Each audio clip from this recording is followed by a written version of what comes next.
Ravi and I are doing sometimes opposite of what both of us should be doing together. Since 10-12 years, Ravi has been doing very wonderful, very positive stories on e-governance. Though from the media friends, you would sometimes feel that they will bring both aspects, positive, negative, successful projects, failed projects. On the other hand, normally you expect bureaucrats to talk about only success stories. But you will find me very often talking of many failed projects or where we are making mistakes. So about 2 years ago, I wrote a paper called E-Governance 0.0. In one conference, I got so sick of listening to the term e-governance 2.0 again and again that I coined the term e-governance 0.0 so that we go to absolute fundamentals of issues. And if you search on Google for Rajesh Agarwal e-governance 0.0, you will find that paper. And almost every consultant in the country who is working in the e-governance field, they have at least heard of this paper if they have not read it.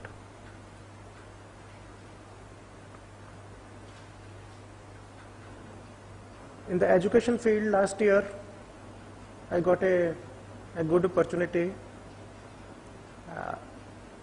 when after 2-3 leaks in exams in Mumbai University, our Honorable Governor set up a committee under my chairmanship with a lot of basically controller of exams of all universities in Maharashtra, 22 odd universities. They were members of this committee. And in about 3 months, we went end-to-end study on various aspects of exams. Exam or student assessment is a very small component of the whole academic life. Universities are meant for R&D work. They are meant for grooming the kids in multiple holistic ways, where your subjects are part of the whole scheme. But anyway, both for result aspect as well as for basically joining the various employment opportunities, exam system remains very important. So I'll just show you that book. So this book is available at the counter, so I will request all of you to pick up one copy. Reform of exam systems in universities in Maharashtra through use of technology.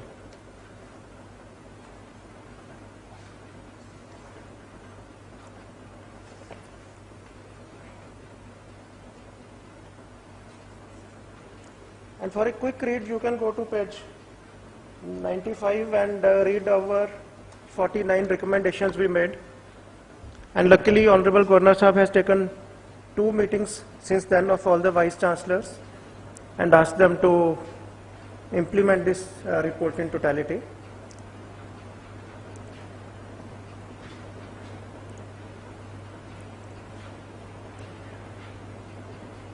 Ravi, you want me to focus on this or general aspects of e-governance?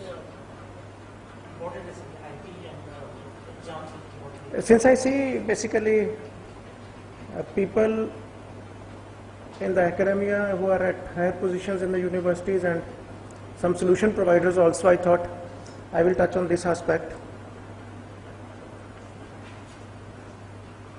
And in Maharashtra, our various universities are at various stages. For example, Symbiosis is doing a lot of online exams also. SNDT is doing a lot of online exams all across the country. Almost all are giving computerized basically hall tickets to the students. So students enroll on a website and basically print their own hall tickets with photo uploaded, signature uploaded and a barcode, and which at the examination center people can basically, the invigilators can cross-check against a central database. That's very important. I will talk about it 3-4 times during my talk. Any paper can be very easily faked. very, very easily. Whether it's a hall sheet, whether it's photo on the hall sheet, whether it's your degree, whether it's a re-evaluation request, whether it's a detailed mark sheet, regardless of the security papers, regardless of the kind of paper you print it on, it can be very easily faked. There are notes worth thousands of crores, 1,000 rupee notes, 500 rupee notes, 100 rupee notes in this country, which are fake, and even the bankers can sometimes find it difficult to spot. And these notes, which are normally printed in security printing press at Nasik and other places, they have 10 or more security features inbuilt into them. So one very good alternative against this is actually going paperless, going dematerializing things. For example, now our share market, where number of shares and number of people dealing with it is much higher volume than the number of degrees we give or number of students in our universities. So entire countries, now share market is demat. Now entire UID process. In the country we have done more than 45 crores now. Within Maharashtra we have done 8 crore UIDs till now. We are based on your 12-digit random number plus a few parameters, which could be your name, PIN code, address, or which could be your fingerprint, which could be your iris. Basically, central server will tell you whether it's the right person or not. So then the person need not carry anything, you just carry your fingers along with you. So don't leave your hand at home, and you authenticate yourself from the central servers. So that is sort of ultimate scenario, that our degrees are demat, our authentication, identity authentication at various places, that is basically goes online. So that is what we should aim at ultimately. In Maharashtra, a lot of companies are giving solutions to basically universities to basically go produce hall tickets, and many of these solutions are basically transaction based. And in Maharashtra we have been encouraging two things. One is transaction based things, so that various departments, they don't have to set up their own hardware, they don't have to spend 2-3 years in developing software, testing it. They just latch on to existing solutions, and on per student basis or whatever, basically solutions are taken. And in most of these things, it is very easy to pass on this cost to the citizen. We have seen in the examination scenario, even if the cost is 200 rupees, 300 rupees, 400 rupees, it's very easy to pass it on to the students. Only for SC, ST students or below poverty line students, sometimes government subsidizes to some extent. At our citizen service centers, we have found absolutely no resistance to people paying 20 rupees facilitation charge to the cyber cafe owner or to the CSC owner for any kind of certificate. So going for transaction based solutions, that more and more universities in Maharashtra are opting for, and I am sure more and more states will find transaction based solutions attractive, where they can basically extract this cost from the students. And in fact, in universities like Mumbai and Pune, we have found that in manual systems, universities were taking more money from the students. For example, Mumbai University actually saves about 20 crores per annum from the exam fees. So without raising fees, in 70-80% cases, universities are able to switch over to quite end-to-end electronic systems.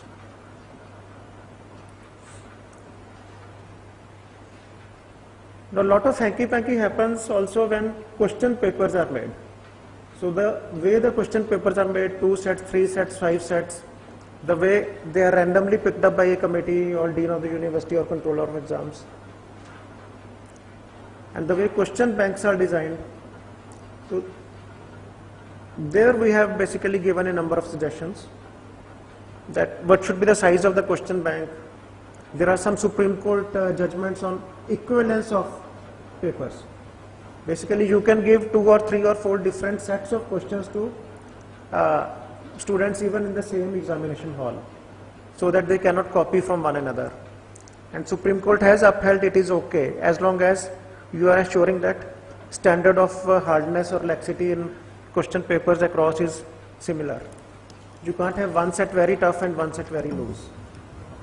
So the way you design your question bank, the way you basically do their grading, so that computer picks up randomly questions of the same hardness. So that's important. Then during lunchtime, I was talking to some people. So how do you securely deliver question papers? Do you print at central place, then make bundles, then basically secure those bundles with locks? What kind of locks or tapes you secure them with? How do you transport them through jeeps, cars, or public transport or whatever? And how do you store them at the examination centers for 1 day, 2 day, 3 days so that there is no leakage?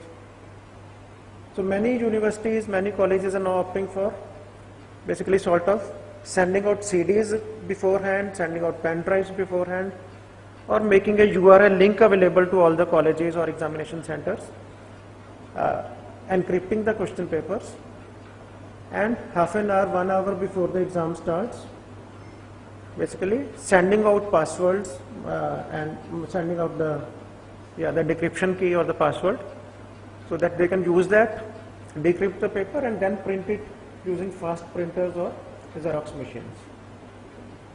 One thing is, at the examination centers, you have to ensure proper electricity, proper security, good set of basically blank papers to print. You should not run out of blank papers. In some centers, the jokers actually run out of blank papers to print the exam on. And how you transmit the password. Now somebody was telling me passwords are sent over mobiles. Mobiles registered and you take a mobile number of the principal or whatever, and half an hour before you send across the password. Under IT Act, I am also the adjudicating officer in Maharashtra, and I am dealing with a large number of cyber crimes where net banking frauds are happening. And criminals basically go to franchisee of Vodafone or Tata Docomo or Airtel or BSNL. They pretend to be you. They take a duplicate SIM card very, very easily. So procuring a duplicate SIM card is extremely easy in this country. So can you rely on sending the password to a mobile? How do you ensure that it is really with the principal? Somebody has not basically got it deactivated and taken in a duplicate SIM card. So one has to be aware of those things. Sometimes we feel that just introducing new technology is basically more secure solution. Technology brings its own security angles also.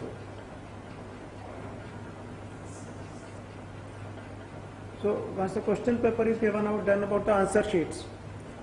How do you ensure answer sheets basically don't get mixed up? Do you put barcodes or whatever kind of coding system?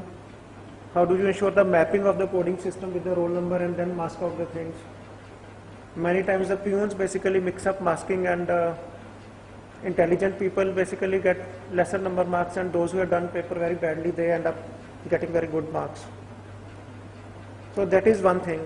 Then especially in objective type exams, or even in subjective type, the front cover page, more and more universities are opting for an OMR kind of solution, where students basically circle the bubbles, and basically OMR reader reads out your roll number, etc., and then masking, etc., becomes more easy and less error prone. So many universities are using OMR only on the cover part or for the entire objective type. If that is the thing, then evaluation becomes easier. You just feed those sheets into the machines and the result is out. Some universities are going for barcode in each page of answer books. Now if you are basically allowing different questions to be answered on differently numbered pages, And especially in higher exams, let us say engineering exam, you have 4 questions where the evaluators, experts are different for evaluation. So you may actually like to break up the answer sheet into 4 parts, give out to 4 different experts. Then having barcodes on each page, that can help, and that can basically do the mapping.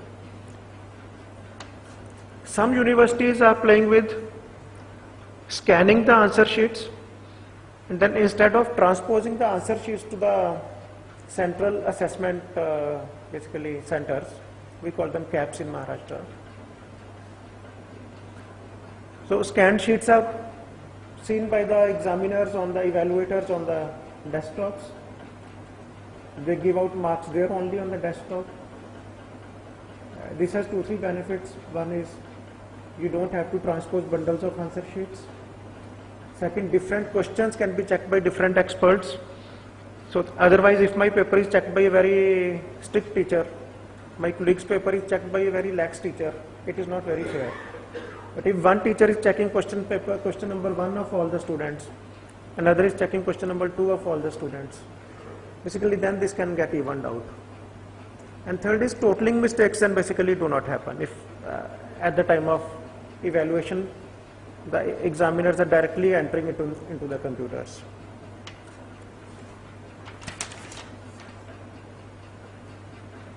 Then the results processing. Now we see more and more universities, even schools, publishing results on the website.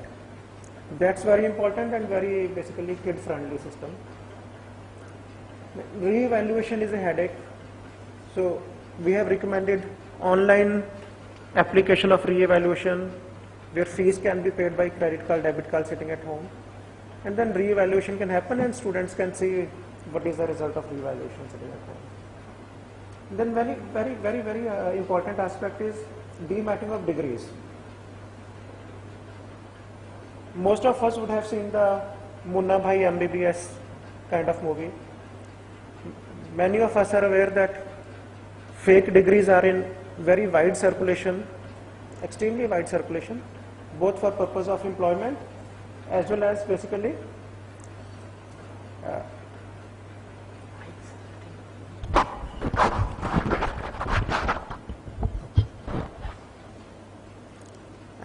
admission in basically higher courses. So 10th class results could be fake to get admission to colleges, 12th class degrees could be fake, BTech or BSc degrees may be fake to get jobs and so on. So many people are talking of barcodes, QR codes, sprinkling some nanoparticles on this thing, embedding an RFID chip into the paper. While I personally feel that ultimate solution is dematting of the entire thing. Just doing away with the piece of paper. Wherever the kid goes, he says my roll number of 10th or 12th of BTech was this. And the employer or the next college, they just go to the central server, put that number in and get the basically marks of that boy or girl. That's the most secure solution. For example, when my daughter appeared for GRE, she did not get practically any paper. She would just tell her roll number to the universities and they would just pick up her results from the central server. So while Government of India has been talking of it, we have told our universities to basically go 10 years back to start with, demat all the degrees, digitize all the degrees, make the verification available through various means, SMS, website and all that stuff. And in future go only for demat kind of degrees. While if kids want physical degree in their hand with beautiful calligraphy and all, that's okay as a consolation, but ultimate authentication should happen from central servers. And if we can do it for 50 crore people already in last 2 years for UID of a much higher degree, then this is actually a piece of cake. It's not very difficult.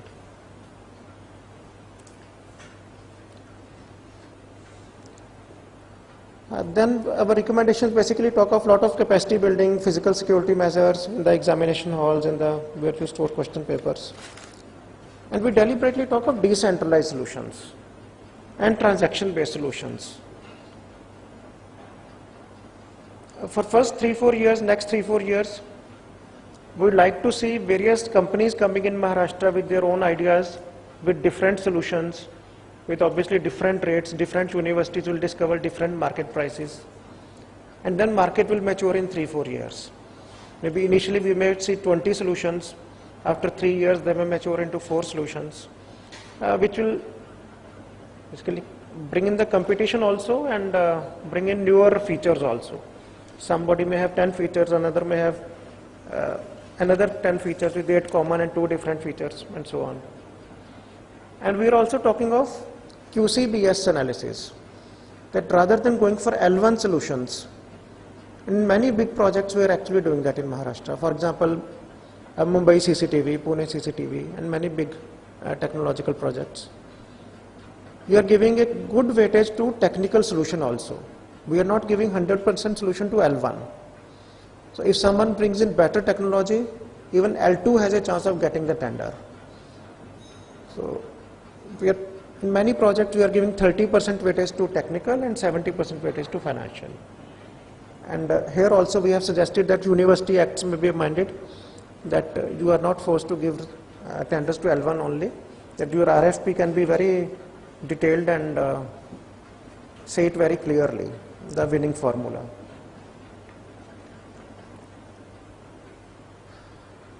And one aspect I want to talk about is that in most of the e-governance projects, we talk only of technology. We don't do BPR, business process reengineering. Actually, one has to start with the BPR first. And most of the time, if you actually think about the process, the entire process, think from the citizen's point of view, that how his paper moves or how he is harassed. Then in many cases, the processes can be so simplified. In many cases, they can be so totally eliminated that actually you don't need a technological solution. I will give you one example. The Government of India is talking of e-transactions, electronic transactions. I am saying in forum after forum that E should stand not for electronic, E should stand for eliminated. That eliminated transaction is better than electronic transaction. I will give an example from education field only. In Maharashtra, 3-4 years ago, every year 3-4 lakh students pass 10th exam, try their luck in colleges, we call them junior colleges. So our schools are till 10th only in Maharashtra. So you needed a domicile certificate. So what is regular traditional way? The student has to go to Tehsil office, is made to run around for 2-3 days. Then some tout approaches him, you pay me 1,000 rupees, I will get your work done. So that is the regular way.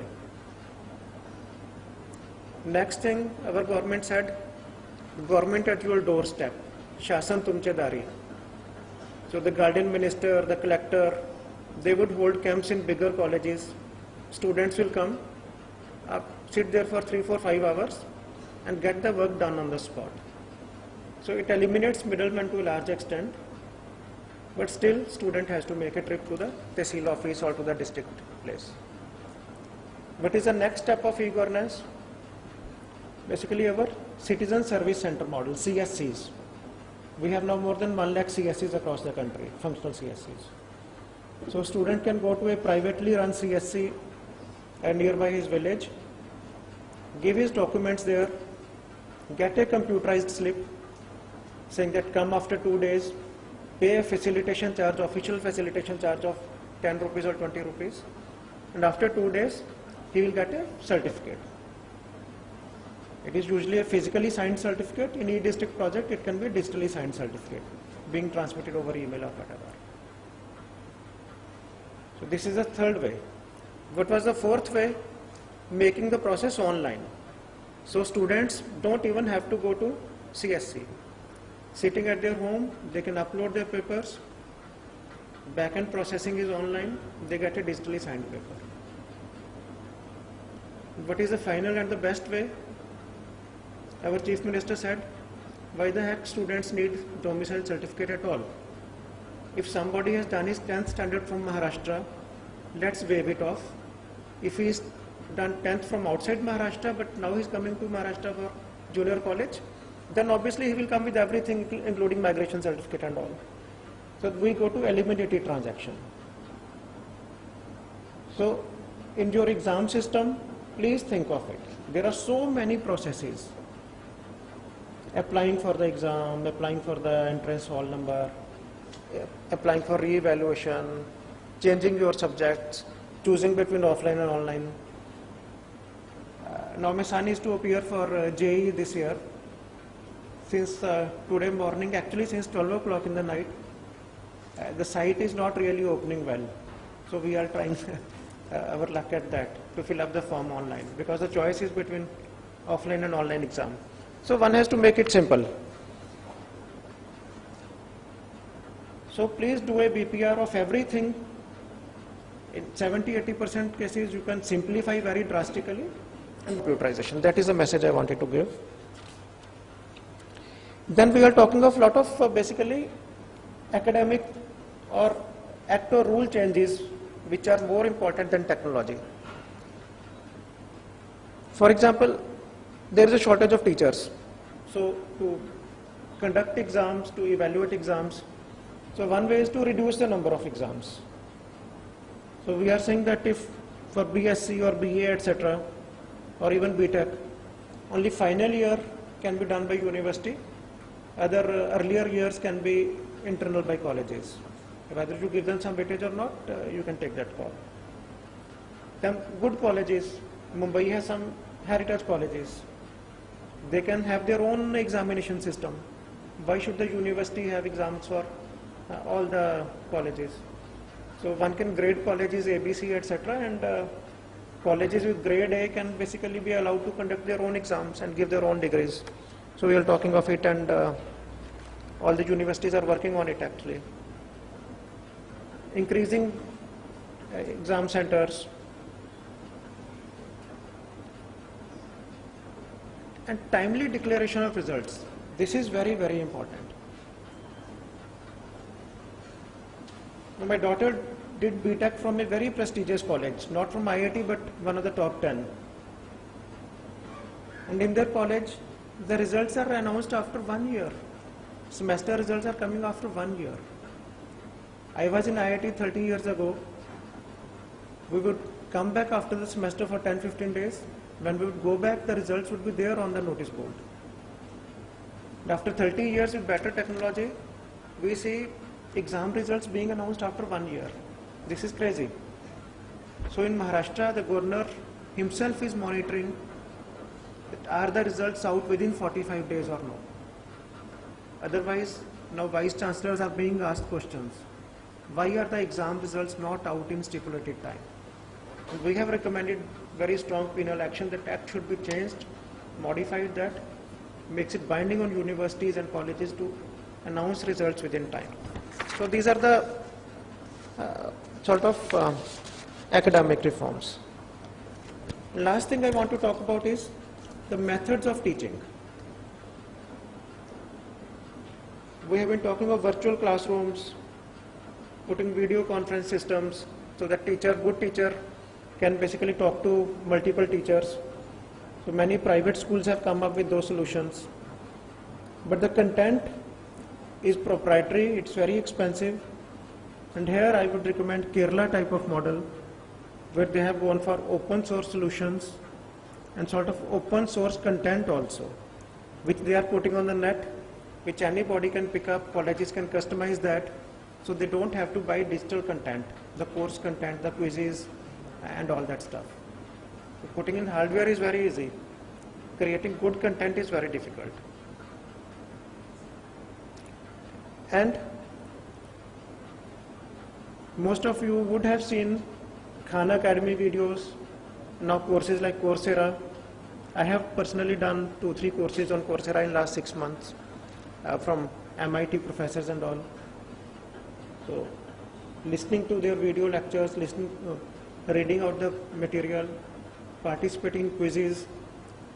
And one quiz actually we were evaluating across the world about 20,000 students in that course, each other's question papers and commenting on them. So these newer methods, our universities, our education system should also start experimenting. I will stop here. Maybe a few questions I will take because I should not consume all the time. If there are any questions, maybe now or afterwards. Okay.